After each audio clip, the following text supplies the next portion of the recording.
स्वः तत्सवितुर्वरेण्यं भर्गो देवस्य धीमहि धियो यो नः प्रचोदयात्। ॐ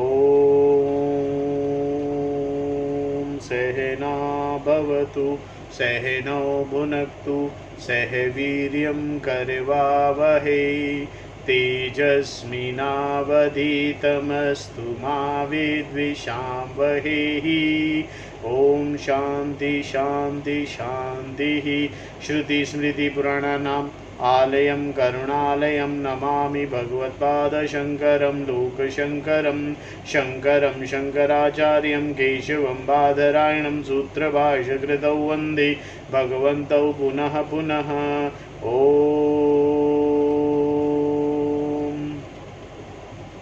त्वमेव माता च पिता त्वमेव त्वमेव बन्धुश्च सखा त्वमेव विद्या द्रविणं त्वमेव सर्वं मम देव देव। ओम गुरुदेव भगवान शिव शंकर भोलेनाथ कैलाशपति महाराज की जय। श्री कृष्ण शरणं मम श्री कृष्ण शरणं मम श्री कृष्ण शरणं मम श्री कृष्ण शरणं मम। देव ऋषि नारद भगवान की जय। श्री सूत जी महाराज की जय। शौनक आदि ऋषियों की जय।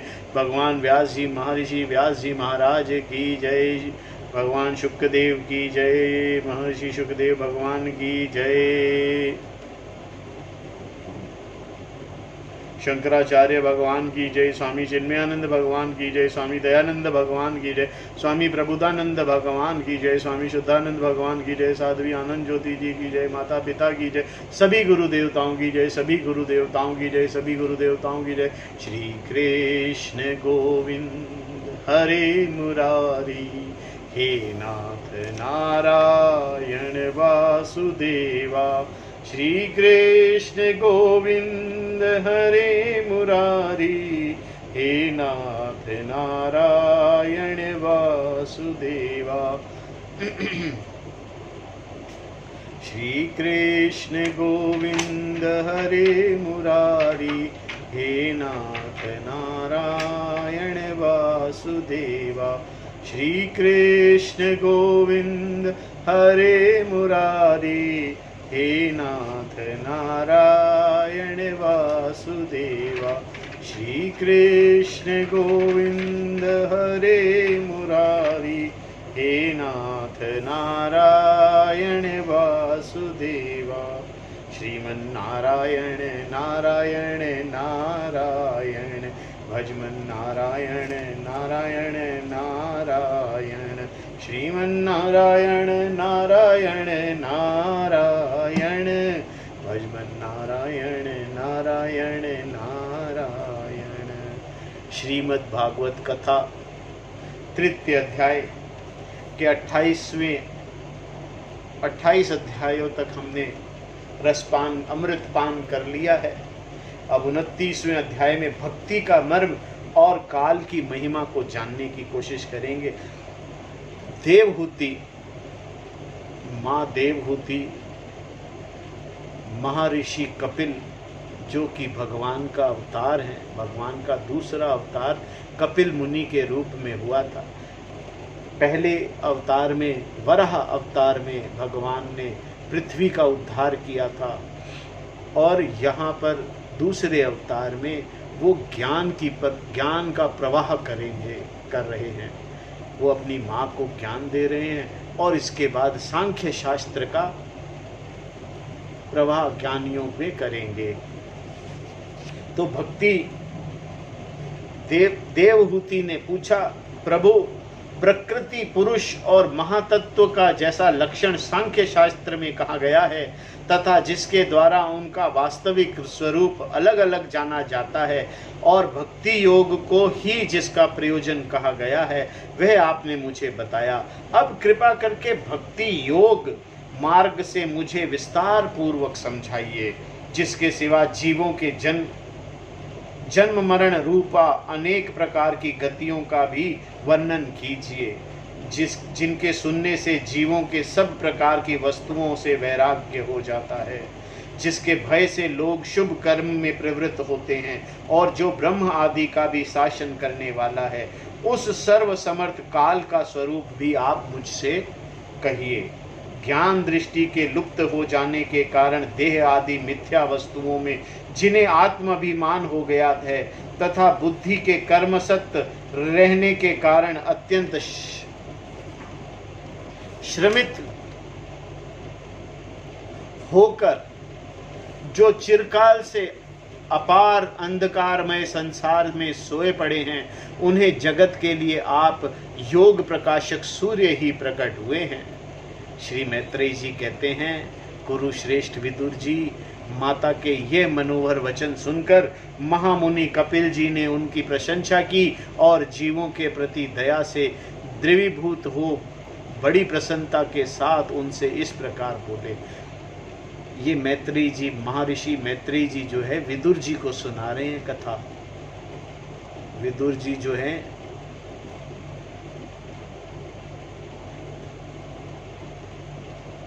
वो अपना सब छोड़ छाड़ के तीर्थ यात्राओं पे चले गए थे। जब वापस लौटने लगे तो उन्हें भगवान के अपने स्वलोक धाम पधारने का पता लगा।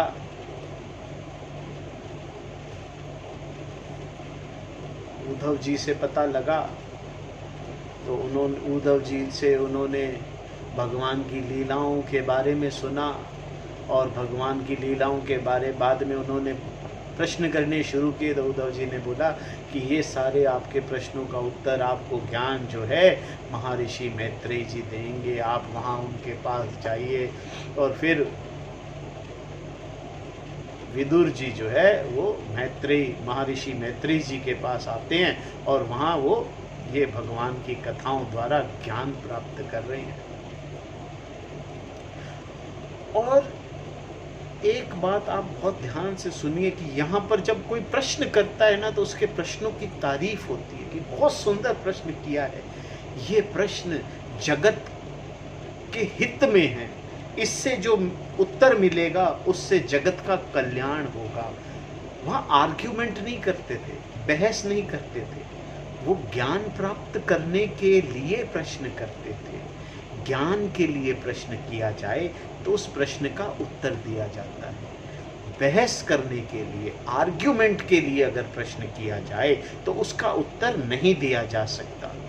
ये ज्ञान की प्रथम, आपको ज्ञान के ऊपर श्रद्धा होनी चाहिए। जो उसका उत्तर देने वाला है उस पर श्रद्धा होनी चाहिए कि जो ये उत्तर, हो सकता है उससे संतुष्ट ना हो, पर इसका मतलब उससे बहस करके उसका निरादर करना नहीं है। अगर आप निरादर कर रहे हैं तो आप सिर्फ आर्ग्यूमेंट कर रहे हैं, आप आप ज्ञान प्राप्त करना नहीं चाहते। यहाँ सब प्रश्नकर्ताओं की तारीफ होती है कि हे माँ, तूने कैसा सुंदर प्रश्न किया, इससे जगत का कल्याण होगा। इसी तरह विदुर जी ने जब प्रश्न किया तो करते हैं, तब मैत्रेयी जी प्रसन्नतापूर्वक कहते हैं, वाह विदुर जी, क्या ज्ञान का प्रश्न किया है आपने। भगवान कहते हैं, माताजी, साधकों के भाव के अनुसार भक्ति योग के अनेक प्रकार से प्रकाश होता है, क्योंकि स्वभाव और गुणों के भेद से मनुष्य के भाव में विभिन्नता आ जाती है।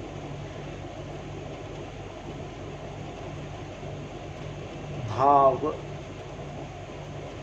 किस भाव से आप प्रार्थना कर रहे हैं, जिस भाव से आप प्रार्थना करते हैं भगवान उसी भाव से आपको दिखते हैं, उसी भाव में आपको दिखते हैं। जो भेददर्शी क्रोधी पुरुष हृदय में हिंसा, दंभ अथवा मात्सर्य का भाव रखकर मुझसे प्रेम करता है, वह मेरा तामस भक्त होता है। जो पुरुष विषय, यश और ऐश्वर्य की कामना से प्रतिमाद में मेरा भेदभाव से पूजन करता है, वह राजस भक्त होता है। जो किसी लालसा के, किसी कामना के मेरी भक्ति करता है, वो राजसी भक्त होता है। जो पुरुष जो व्यक्ति पापों का क्षय करने के लिए, परमात्मा को अर्पण करने के लिए मेरा पूजन कर्तव्य है, इस बुद्धि से मेरा भेदभाव से पूजन करता है, वह सात्विक भक्त है। जिस प्रकार गंगा का प्रवाह अखंड रूप से समुद्र की ओर बहता रहता है, उसी प्रकार मेरे गुणों के श्रवण मात्र से मन की गति तेल धारावत आविच्छन्न रूप से मुझ सर्वंतर्यामी के प्रति हो जाना तथा मुझ पुरुषोत्तम से निष्काम और अनन्य प्रेम होना, यह निर्गुण भक्ति योग का लक्षण कहा गया है। ऐसे निष्काम भक्त दिए जाने पर भी मेरी सेवा को छोड़कर सालौक्य, सारिष्ठी, सामीप्य और सारूप्य और सायुज्य मोक्ष तक नहीं चाहते। भक्त भागवत सेवा के लिए मुक्ति का तिरस्कार करने वाला यह भक्ति योग ही परम पुरुषार्थ अथवा साध्य कहा गया है। इसके द्वारा पुरुष तीनों गुणों को लांघकर मेरे भाव को, मेरे प्रेम रूप अप्राकृत स्वरूप को प्राप्त हो जाता है। मोक्ष को प्राप्त, उसको फिर इच्छा नहीं है मोक्ष प्राप्त करने की। जो भक्त भगवान की निर्गुण रूप भक्ति योग से पूजा करता है, भगवान की प्रार्थना, भगवान को भक्ति करता है, यानी कि वो ज्ञान प्राप्त करने के लिए भक्ति करता है, और उसे जब ज्ञान प्राप्त हो जाता है तो उसे किसी चीज़ की इच्छा नहीं रहती, उसकी सब मनोकामनाएं पूर्ण हो जाती हैं। मनोकामनाएं पूर्ण होने का मतलब मनोकामनाओं का समझ आ जाना हो जाता है। उसे मोक्ष भी, उसे जब ज्ञान हो गया तो मोक्ष हो गया। मोक्ष कुछ अलग कुछ नहीं होना। सर्प का रस्सा समझ में आने के बाद कुछ अलग कुछ नहीं होना। ऐसा नहीं है कि रस्सा चल करके भाग जाएगा कहीं तो आपका डर खत्म हो जाएगा। आपको समझ आ गया कि जो सामने है वो रस्सा है, सर्प नहीं है, डर चला गया। इसी प्रकार ज्ञान होने पर अद्वैत भावना समाप्त हो जाती है, मोक्ष हो जाता है, भगवान के अप्राकृत स्वरूप को प्राप्त हो जाता है। वो यही मोक्ष है। निष्काम भाव से श्रद्धा पूर्वक अपने नित्य नैमित्तिक कर्तव्यों का पालन कर नित्य प्रति हिंसा रहित उत्तम क्रिया योग का अनुष्ठान करने, मेरी प्रतिमा का दर्शन, स्पर्श, पूजा, स्तुति और वंदना करने, प्राणियों में मेरी भावना करने, धैर्य और वैराग्य के अवलंबन, महापुरुषों का बाण, दीनों पर दया और सम्मान, स्थितावलों के प्रति मित्रता का व्यवहार करने, यम नियमों का पालन, अध्यात्म शास्त्रों का श्रवण और मेरे नामों का उच्च स्वर से कीर्तन करने से तथा मन की सरलता, सत्पुरुषों के संग और अहंकार के त्याग से मेरे धर्म का, भागवत धर्मों का अनुष्ठान करने वाले भक्त पुरुष का चित्त अत्यंत शुद्ध होकर मेरे गुणों का श्रवण मात्र अनायास ही मुझ में लग जाता है। श्रवण मात्र से। यहाँ पर भी भगवान बार बार कह रहे हैं कि ये भक्ति करने वाले पुरुष का चित्त, अंतकरण शुद्ध हो जाता है, और वो शुद्ध अंतकरण अत्यंत शुद्ध होकर भगवान के गुणों का श्रवण करता है। वो भगवान के ज्ञान की पढ़ाई करता है, समझता है, श्रवण करता है, मनन करता है, फिर चिंतन करता है, और फिर भगवान के जब ज्ञान हो जाता है तब उसे अपने अकर्तापन का समझ आ जाती है कि मैं नहीं हूं।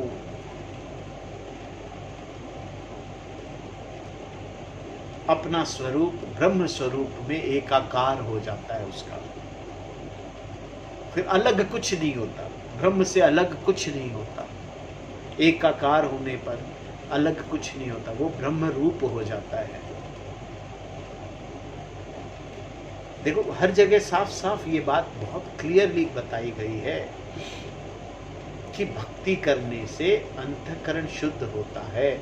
अंतःकरण शुद्ध होने से विवेक बुद्धि होती है। विवेक बुद्धि माने वैराग हो जाता है, उसे समझ आ जाता है कि किसी भी चीज में राग रखने से कुछ, वैराग का मतलब ये समझ आना कि किसी में राग, किसी भी वस्तुओं में राग रखना नहीं है, वस्तुओं से राग हट जाना ही वैराग है, वस्तुओं की समझ आना वैराग है। कर्म करते हुए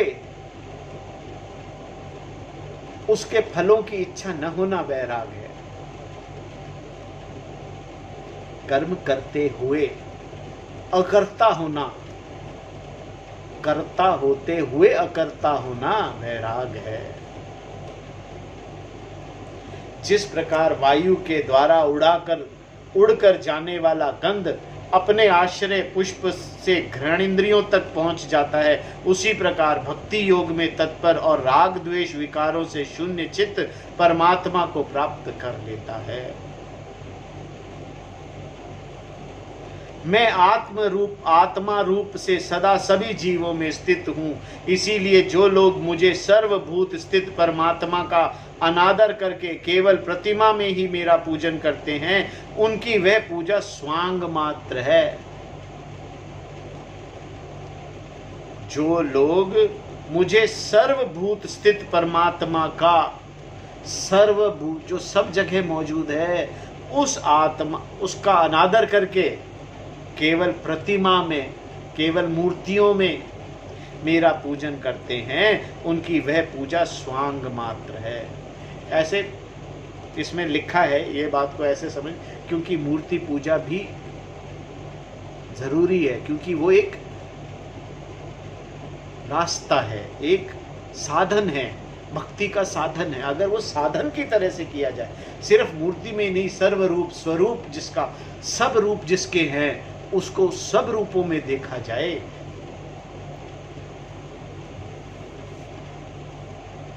ऐसी दशा में जो मोहवश मेरी उपेक्षा करके केवल प्रतिमा के पूजन में ही लगा रहता है, वह तो मानो भस्म में ही हवन करता है। जो भेददर्शी और अभिमानी पुरुष जो दूसरे जीवों के साथ वैर बांधता है और इस प्रकार उनके शरीरों में विद्यमान मुझ आत्मा से ही द्वेष करता है, जो सब जगह मौजूद है, जो सब जीवों में जो सब मौजूद है, वो उन जीवों का निरादर कैसे कर सकता है? क्योंकि उसमें भी परमात्मा ही है। जो जीव, जो जितने भी दूसरे जीव हैं, उनका निरादर हो ही नहीं सकता, क्योंकि सब परमात्मा है। जैसे ही परमात्मा का आदर करा, सब जीवों का आदर अपने आप हो गया। सब जीवों का आदर करेंगे तो परमात्मा का आदर हो गया। उसके मन को कभी शांति नहीं मिल सकती। माताजी, जो दूसरे जीवों का अपमान करता है, वह बहुत सी घटिया बढ़िया सामग्रियों से अनेक प्रकार के विधि विधान के साथ मेरी मूर्ति का पूजन भी करे तो मैं उससे प्रसन्न नहीं हो सकता। मनुष्य अपने धर्म का अनुष्ठान करता हुआ तब तक मुझे ईश्वर की प्रतिमा आदि में पूजा करता रहे, जब तक उसे अपने हृदय में एवं संपूर्ण प्राणियों में स्थित परमात्मा का अनुभव न हो जाए। भक्ति करने का तात्पर्य यही है। जो व्यक्ति आत्मा और परमात्मा के बीच में थोड़ा सा भी अंतर करता है, उसे भेददर्शी मैं मृत्यु रूप से महान भय उपस्थित करता हूँ। अतः संपूर्ण प्राणियों के भीतर घर बनाकर उन प्राणियों के ही रूप में स्थित मुझ परमात्मा का यथा योग्य दान, मान, मित्रता के व्यवहार तथा समदृष्टि के द्वारा पूजन करना चाहिए। माताजी, पाषाण आदि अचेतनों की अपेक्षा वृक्षादि जीव श्रेष्ठ हैं, उनसे सांस लेने वाले प्राणी श्रेष्ठ हैं, उनमें भी मन वाले प्राणी उत्तम हैं और उनसे इंद्रियों की वृत्तियों से युक्त प्राणी श्रेष्ठ हैं। सेंद्रिय प्राणी में भी केवल स्पर्श का अनुभव करने वालों की अपेक्षा रस का ग्रहण कर सकने वाले मत्स्य आदि उत्कृष्ट हैं और तथा रसवेताओं की अपेक्षा गंध का अनुभव करने वाले भ्रमर आदि और गंध का ग्रहण करने वालों में भी शब्द का ग्रहण करने वाले सर्प आदि श्रेष्ठ हैं। उनसे भी रूप का अनुभव करने वाले काक आदि उत्तम हैं और उनकी अपेक्षा जिनके ऊपर नीचे दोनों ओर दांत होते हैं, वह जीव श्रेष्ठ हैं। उनमें भी बिना पैर वालों से बहुत से चरण वाले श्रेष्ठ हैं तथा बहुत चरणों वालों से 4 चरणों वाले और 4 चरणों वालों से भी 2 चरण वाले मनुष्य श्रेष्ठ हैं। मनुष्यों में भी 4 वर्ण श्रेष्ठ हैं, उनमें भी ब्राह्मण श्रेष्ठ है। ब्राह्मणों में वेद को जानने वाला उत्तम है और वेदज्ञों में भी वेद का तात्पर्य जानने वाला श्रेष्ठ है। तात्पर्य जानने वालों में संशय निवारण करने वाले, उनसे भी अपने वर्णाश्रमुचित धर्म का पालन करने वाले तथा उनसे भी आसक्ति का त्याग और अपने धर्म का निष्काम भाव से आचरण करने वाले श्रेष्ठ हैं। जो अपना कर्म भी करते रहें और निष्काम भाव से अपना कर्म करें, कामना रहित। जो ज्ञानी होगा वही कामना रहित कर सकता है। देखिए दूसरा कोई कर ही नहीं सकता, बाकी सबके कामनाएं होंगी। जो ज्ञान प्राप्त करता है वही निष्काम भाव से कर्म कर सकता है, क्योंकि वो अकर्ता होता है, उसे कर्म फल की इच्छा नहीं होती।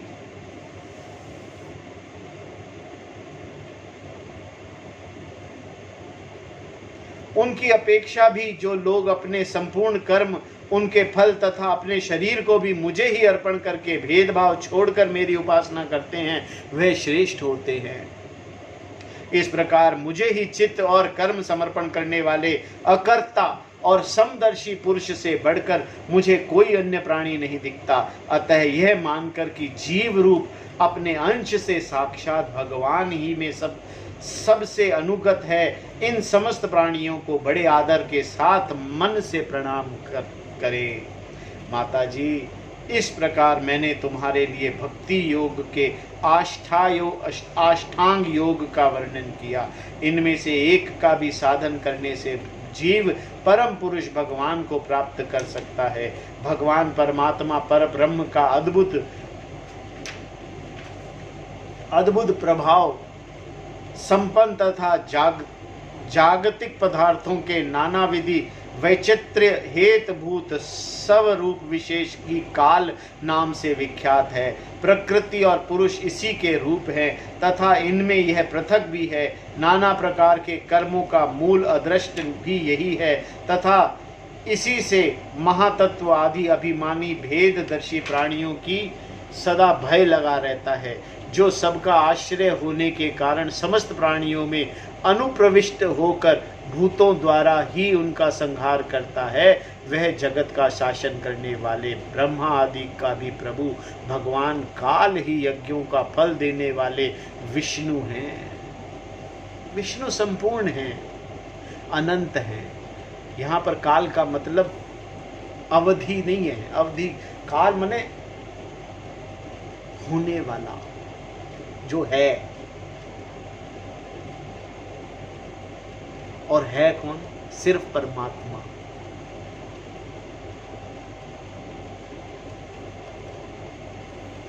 इसका ना तो कोई मित्र है, ना कोई शत्रु है, ना तो कोई सगा संबंधी है।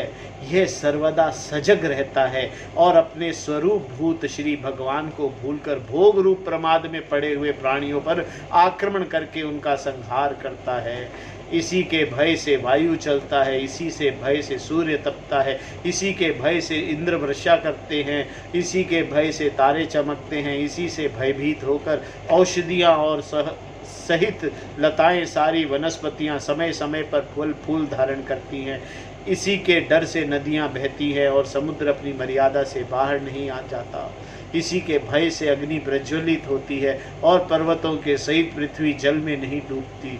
इसी के शासन से यह आकाश जीवित प्राणियों को श्वास प्रश्वास के लिए अवकाश देते हैं और महातत्व अहंकार रूप शरीर का 7 आवरणों से युक्त ब्रह्मांड के रूप में विस्तार करता है।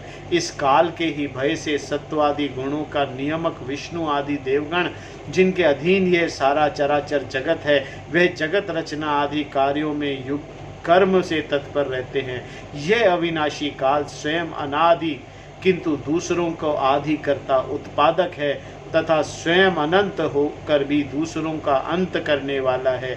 यह पिता से पुत्र की उत्पत्ति कराता हुआ सारे जगत की रचना करता है और अपनी संहार शक्ति मृत्यु के द्वारा यमराज को भी मरवाकर इसका अंत कर देता है। जिसमें सारी सृष्टि है, जो संपूर्ण सारी सृष्टि है, वो महाकाल। जो अनंत है वो काल है, मतलब जिसकी कोई अवधि नहीं है, जिसकी कोई सीमा नहीं है, जो ना शुरू हुआ है और ना खत्म होता है, वो काल है। जिसमें सब कुछ होता है वो काल है। ये हमने जो है 29वां अध्याय पूरा किया। ओम नमो भगवते वासुदेवाय। ओम नमो भगवते वासुदेवाय। ओम नमो भगवते वासुदेवाय। ओम नमो भगवते वासुदेवाय। कल हम करेंगे 30वां अध्याय, जहाँ भगवान कपिल देह गेह में आसक्त पुरुषों की अधोगति का वर्णन करेंगे। देह गेह मतलब शरीर के अंदर फंसे हुए लोगों को, आसक्त पुरुषों की क्या गति होती है उनका वर्णन करेंगे। देखिए ये सब जितनी भी भगवान ये ज्ञान की बातें हैं। कथाएं तो बहुत सी आएंगी, ये कपिल मुनि की कथा है, लेकिन कथा में जो ज्ञान है, कथा में जो ज्ञान है उसे समझना, उसे प्राप्त करना, ये इस श्रीमद् भागवत कथा का कारण है, मेन कार्य है। कहानियां सुनना मेन कार्य वो नहीं। किसी भी शास्त्र से ज्ञान प्राप्त करना, चाहे श्रीमद् भागवत गीता हो, चाहे श्रीमद् भागवत महापुराण हो, चाहे और कोई दूसरे भी पुराण हो, उन सब पुराणों में ज्ञान की जो बात है। देखिए दो तरह के ज्ञान है, भगवान ने कहा एक दो तरह के, वेदांत में दो कांड है, एक है कर्म कांड और एक है ज्ञान कांड। और ये दोनों ही समझने का तरीका है। इन ब्रह्म, ये जो जितने भी पुराण हैं इनसे ये समझा जाता है, श्रीमद् भागवत कथा से, श्रीमद् गीता से, और इसके बाद ब्रह्म सूत्रों से। ब्रह्म सूत्र सबसे ऊपर, क्योंकि वो तो पूर्ण ज्ञान ही है, पूर्ण ज्ञान वेदांत है, आखिरी बस। तो ये समझना, सिर्फ कहानियां सुनने से, कथाएं सुनने से श्रीमद् भागवत कथा नहीं होती। श्रीमद् भागवत कथा कथाओं में दिए गए ज्ञान को समझने से होती है। अभी जो हमने आज पढ़ा है इसे समझना, ये ज्ञान है।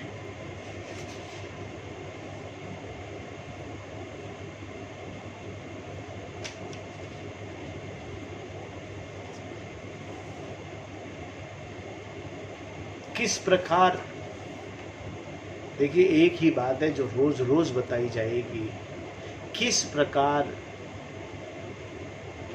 ज्ञान प्राप्त किया जाए और ज्ञान प्राप्त करने से होगा क्या। ज्ञान प्राप्त करके फिर क्या होगा, कोई बहुत विशेष चीज होगी क्या। ज्ञान प्राप्त करने से आप बंधन मुक्त हो जाएंगे। जो बंधन है ना, इस शरीर से जो बंधन, जो वासनाओं का बंधन है, कामनाओं का जो बंधन है, प्राप्त करने की जो इच्छा और जिज्ञासाएं हैं, वो समाप्त हो जाए, वो नहीं रहेगी।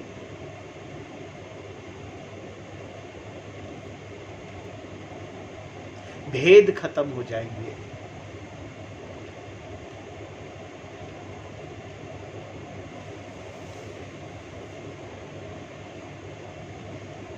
दुख मिट जाएंगे।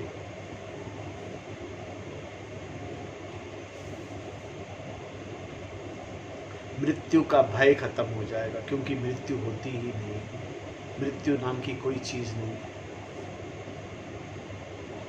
देह का अंत होता है, देहांत होता है, देह का अंत होना, देहांत होना है। मृत्यु किसकी, मेरी कोई ना जन्म था ना मृत्यु है। मैं कौन, ये समझना ज्ञान है। जब तक आत्मा का परमात्मा से एकाकार ना हो तब तक ज्ञान नहीं है। ज्ञान होते ही वो एकाकार हो जाएगा। शब्द में ज्ञान होना, शाब्दिक ज्ञान होना अलग है, और अनुभवी ज्ञान, अनुभव में जब ये होगा, ज्ञान अनुभव में। श्रीमन्नारायण नारायण नारायण, भजमन नारायण नारायण नारायण, हरिहर नारायण नारायण नारायण, श्रीमन्नारायण नारायण नारायण। आज की कथा को हम यही विराम देते हैं। कल हम 30वां अध्याय करेंगे। आरती अति पावन पुराण की, धर्म भक्ति विज्ञान खान की। आरती अति पावन पुराण की, धर्म भक्ति विज्ञान खान की। महापुराण भागवत निर्मल शुक मुख विगलित निगम कल्प फल, परमानंद सुधारसमय कल, लीलारति रस रस निधान की। आरती अति पावन पुराण की, धर्म भक्ति विज्ञान खान की। कलिमल मथनि त्रिताप निवारिणी, जन्म मृत्युमय भव भयहारिणी। सेवत सतत सकल सुखकारिणी, सोमौषधि हरिचरित गान की। आरती अति पावन पुराण की, धर्म भक्ति विज्ञान खान की। विषय विलास विमोह विनाशिनी, विमल विराग विवेक विकाशिनी। भगवत तत्व रहस्य प्रकाशिनी, परम ज्योति परमात्म ज्ञान की। आरती अति पावन पुराण की, धर्म भक्ति विज्ञान खान की। परमहंस मुनि मन उल्लासिनी, रसिक हृदय रस रास विलासिनी। भुक्ति मुक्ति रति प्रेम सुदासिनी, कथा किंचन प्रिय सुजान की। आरती अति पावन पुराण की, धर्म भक्ति विज्ञान खान की। आरती अति पावन पुराण की, धर्म भक्ति विज्ञान खान की। ओम नमो भगवते वासुदेवाय, ओम नमो भगवते वासुदेवाय। ओम पूर्णमदः पूर्णमिदं पूर्णात् पूर्णमुदच्यते, पूर्णस्य पूर्णमादाय पूर्णमेवावशिष्यते। ओम शांति शांति शांतिः। ओम नमो भगवते वासुदेवाय। ओम गुरुभ्यो नमः। ओम हरिः ओम तत्सत्। ओम गुरुभ्यो नमः। ओम श्रीमन्नारायण नारायण नारायण, श्रीमन्नारायण नारायण नारायण।